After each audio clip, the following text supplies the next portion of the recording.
Welcome to the Kitcar History File series, where we'll be going through the industry's past. We'll be visiting old marks of long ago, some modern ones, some mostly older stuff. A lot of archive information with photographs and information on the cars they made, the people involved, and what happened to them. Hi, my name's Steve Holt, editor of TKC Mag and totalkitcar.com, and I'd like to welcome you to the latest episode in our Total Kitcar History File series. Hope you're enjoying. If you're new round here, welcome. If you're old round here, welcome. But just let me recap if it is your first time visiting. We tend to cover the very best, and it must be said, the quirky and maybe the weird cars, manufacturers, designers, etc., who have appeared or that have appeared on the UK kitcar scene since 1949, which gives us a massive canvas on which to wax lyrical and paint pretty pictures, metaphorical pretty pictures. And this time we look at public demand, really. That's the right description. We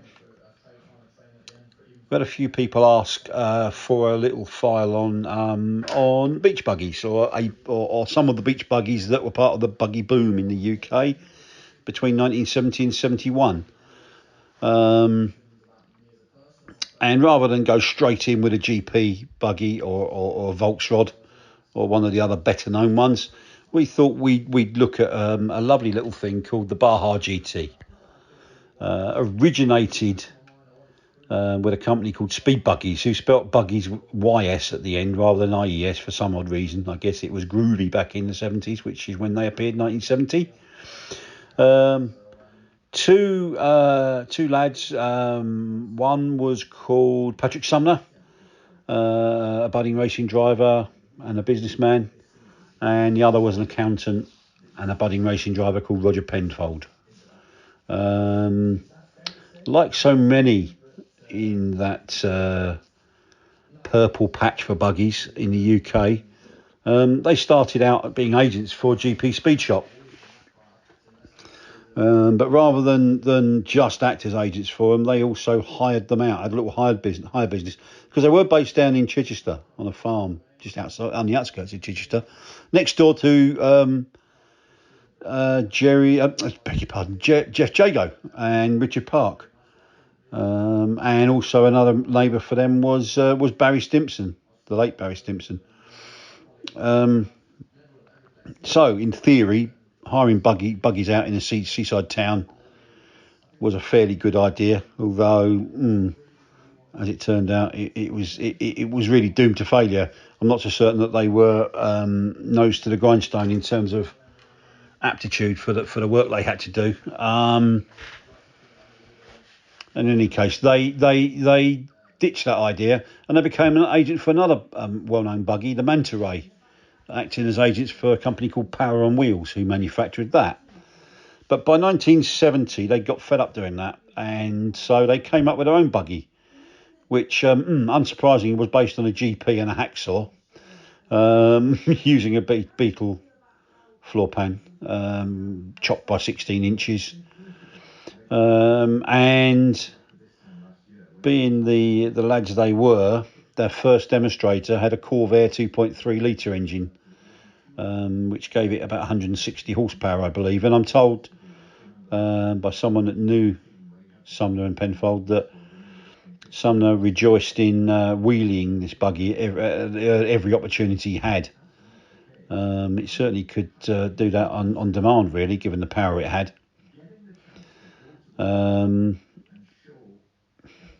It said the same person told me that who actually worked for Jeff Jago actually in Richard Park at Rodding Scene. Same person told me that Sumner and Penfold just got fed up selling buggies in around about April 71, and in fact it was Richard Park who took it over. He was quoted as saying in later years that he didn't really do much with it. And indeed, he's quoted as saying that he chucked the moulds into a hedge and forgot about them. Although they was later picked up by a boat builder from Hayling Island, not too far away, called Alan Warren, ran a company called Audi Marine, AUDY. And he relaunched the Baja in 1977. Although that didn't last long, because his dad, I think it was his dad who actually owned and ran the boat building concern. And when he won a contract for a large amount of boats in 1978, he had to move, interestingly, from the coast or from Hayling Island to premises in Milton Keynes. I guess government grants may have been the order of the day for that, and were very tempting for a lot of people. But it meant that the Baja's days were numbered again. Although it's said that Warren did actually do a good job and described as tidying up the buggy. It subsequently he went through a few hands. A company called Special Car Components had it. I think they had it for a couple of years. The UK's buggy guru and the man we all bow to in terms of knowledge of buggies, James Hale. Most buggies ended up at James's GT Mouldings company down in Hove until he stopped doing that in the 1980s, late 80s. And the Baja was one of them. If a buggy needed a home, James would do his best to give it one, really. And as I say, his dedication and knowledge of the buggy scene is incredible. If anyone needs a real bit of insight and in-depth knowledge on a beach buggy, there's only one man to call. Then a little company called Budgy's Buggies, whom I know very little about, took it over, and it seems to have run out of puff in about 1989. And I think there must have been a total of about 55 made. Little footnote on the company's old farm premises, where speed buggies were based back in 1970. That premises is now Chichester Crematorium. And Sumner did actually go on to enjoy a successful clubman's motor racing career, and for all I know, he may still be racing, but he certainly had a little patch of success during the 70s and 80s. And then Roger Penfold became a very successful property developer in Chichester. So they did go on to enjoy good careers, I think. But and that's the tale of the Baja. Hope you enjoyed it. If you did and you got this far, perhaps you'd be kind enough to click the subscribe button, because that means you'll be notified if you press the all button as well. You'll be notified every time a video is published, and they're coming thick and fast at the moment. We do our monthly feature video with our video editor Neil Winnington. That drops the first of each month usually, and then every in between that, every week at least once a week we bring one of these little history file series out. We got, as I said at the start, we got a lot of material to work with. The archive we've got is extensive. Lots of these photos that you'll see accompanying these videos, if they have ever been seen before, they wouldn't have been seen much, or many of them wouldn't have been seen for 40, 50 years. And much like a classic car, as I always say, a classic car needs to be driven, I think, in my humble opinion. These photos deserve to be seen. Images of days gone by.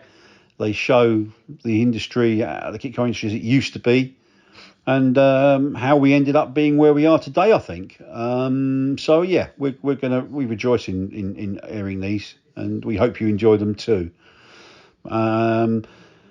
While you're at it, I'm also told I've got to take care of business and ask you to click the thumbs up button, the like button. If you do that, that apparently gives us a lot more traction, and more people will find one of these videos popping up in their feed. And indeed, if you were actually looking for a cooking video or a fishing video, I hope you stuck around, and I hope you actually enjoyed it and found out about something you may not have realised was so popular in the UK, the fabulous kit car industry. But anyway, regardless of all that, thanks for visiting. Wherever you are in the world, I hope you have a great day, and I look forward to welcoming you next time. Incidentally, these videos are in association with Neil Winnington's Enwin's Motors channel, and look out for the next one. Thank you. Bye.